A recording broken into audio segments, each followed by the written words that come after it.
Ангинадан дәрісіз айығуға болады. Бүгінде екінің бірінің мектеп оқушысы, не балабақшаға баратын балапаны ангинамен ауырып үйде жатыр. Баланың тәбеті жойылып, тамағының ауыратынын айтып шағымданады. Жұтынса ауырлықты сезетін олар судан да бас тартады.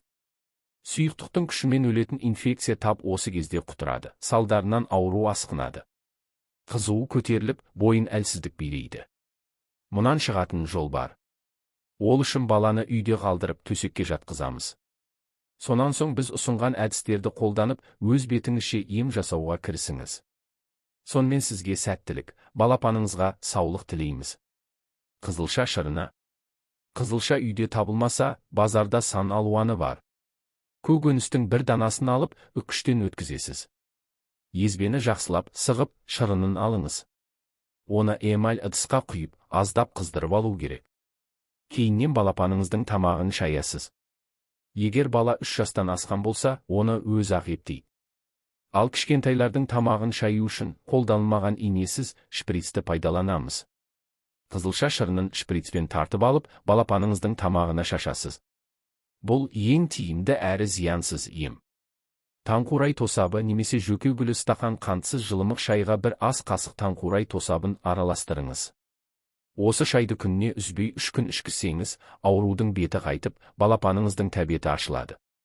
Ал жөкеугүлінен шай дайындау үшін, бір стақан қайнаған суға 1 шай қасық ұнтақталған жөкеугүлін араластырыңыз. Шамамен 2 сағаттай тұндырып қою керек.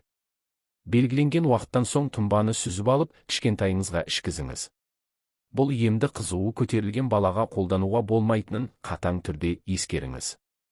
Мүкжидек шырыны 1 стақан жылы суға 100 мл мүкжидек шырыны мен 1 шай қасық таза табиғи балды араластырасыз. Дайын болған сұйықтықпен науқастың тамағын шайдырыңыз.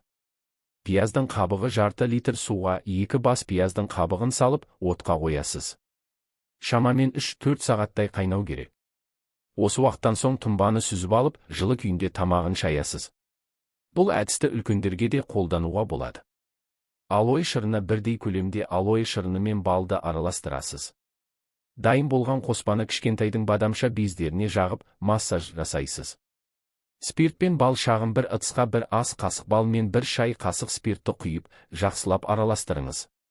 Дайын болған қоспаны күніне 3 рет 1 шай қасықтан ішкізесіз. Бұл қоспа қақырықты сұйылтып, сыртқа шығуына ықпал етеді.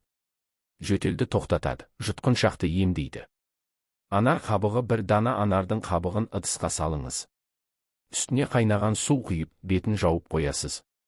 Шамамен 15 минуттан соң тұнбаны сүзіп алыңыз.